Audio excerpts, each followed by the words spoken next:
Welcome to YesAuto. I'm Cam Tate, and this week I'd like to talk about the future of off-roading because the retro-looking INEOS Automotive Grenadier has been spy testing in the wild, and it's got me thinking about how 4x4s are undergoing one of the most significant changes in all of history. The Grenadier is essentially a reimagining of the old Defender, complete with boxy proportions, circular headlights, a raised bonnet and a flat tailgate. In fact, it's so similar to the old Defender that it almost looks like one of those copycats you sometimes see at the Beijing Motor Show. Land X7, anybody? We always knew the Grenadier would be the spiritual successor to the Defender because that's exactly what INEOS said it would be. And on the surface, that might seem a little bit awkward because we already have a successor to the Defender. It's called the Defender. But let me explain why Land Rover's new car may be a blessing in disguise for INEOS, and why electric cars like the Tesla Cybertruck could be about to spoil the party. In September 2019, Land Rover took the covers off its all-new Defender, which was aimed at bringing the off-roader into the 21st century by effectively ditching the iconic, yet extremely dated design of the previous models. Before we delve into the nitty-gritty details of the new Defender, we need to look at what made the car the world's most iconic off-roader. The Defender's roots can be traced all the way back to 1948, when the Series 1 Land Rover rolled off the production line in Solihull and onto the farms of rural England. The vehicle was conceived shortly after the Second World War, though its primary focus wasn't military related. Instead, Land Rover wanted it to be the go-to vehicle for farmers, with its design being a cross between a tractor and a Jeep. Its ladder frame chassis made it incredibly versatile, with later versions of the Land Rover series, which would be rebranded as the Defender in 1991, being adapted for commercial use and for those in the emergency services. The design was also meant to be cheap and easy to repair, though it wasn't exactly known for its ride comfort. Versatility, ruggedness and charm are what made the Defender a motoring legend, so it comes as little surprise that people who don't live on farms, let alone go off-road, were buying Defenders in droves. With this in mind, Land Rover wanted to make its all-new Defender more comfortable, refined and stylish to draw in buyers who were put off by the hardcore nature of previous models. To do so, they opted to scrap the original Defender's ladder frame chassis and instead went for an aluminium unibody design, which is the kind of chassis you'll find on pretty much every type of road car today. The design helps keep weight down and will bring huge improvements in body stiffness, but it makes the car a more complicated machine, especially now that a lot of its off-road systems are powered by computers. None of that really matters to the average buyer because if you have a mechanical problem, you can simply take it to your local garage. However, it's not quite as simple as that if you work on a farm or if you're part of a mountain rescue squad. If something goes wrong, you're going to need to pop the bonnet open and patch things up, something I doubt you'll be able to do on the new Defender.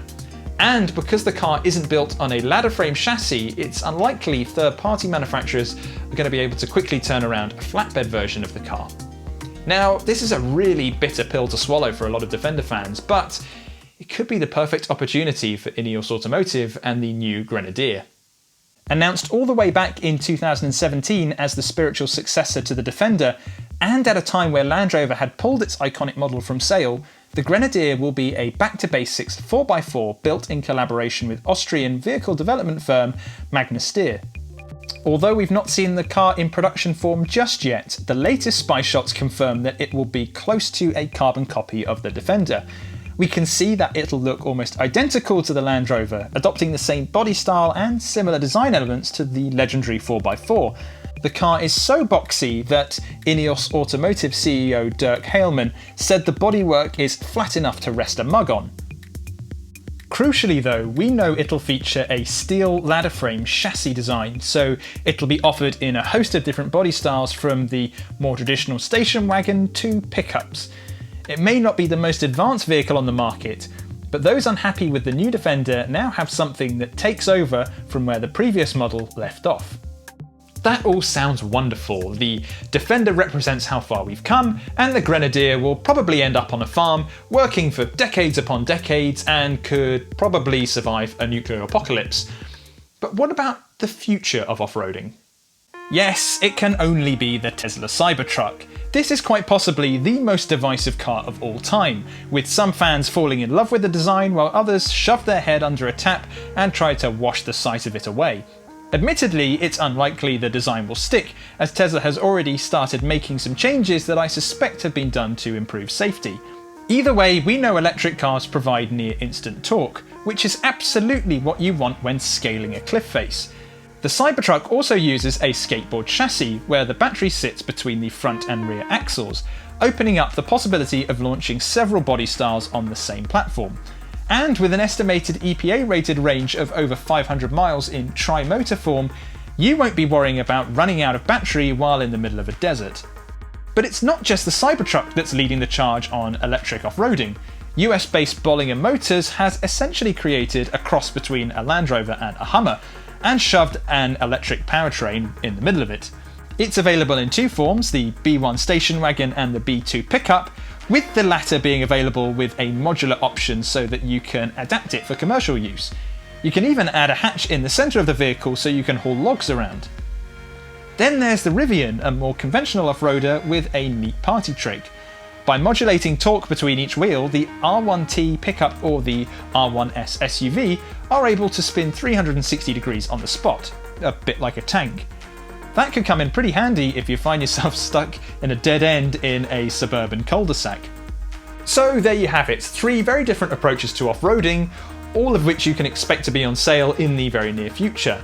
And it's great to see so much diversity in that little corner of the market, but I'd like to know which one you would go for. If you had to pick a 4x4 tomorrow, which would you choose? The Grenadier, the Defender, or the Tesla Cybertruck? Let me know in the comments below and I'll come and join you. So if you liked our little video on the future of off-roading, why not give us a thumbs up and maybe even subscribe to the channel? You can also head over to YesAuto.com for all the latest car news and reviews. I'm Cam Tate. I'll see you next week.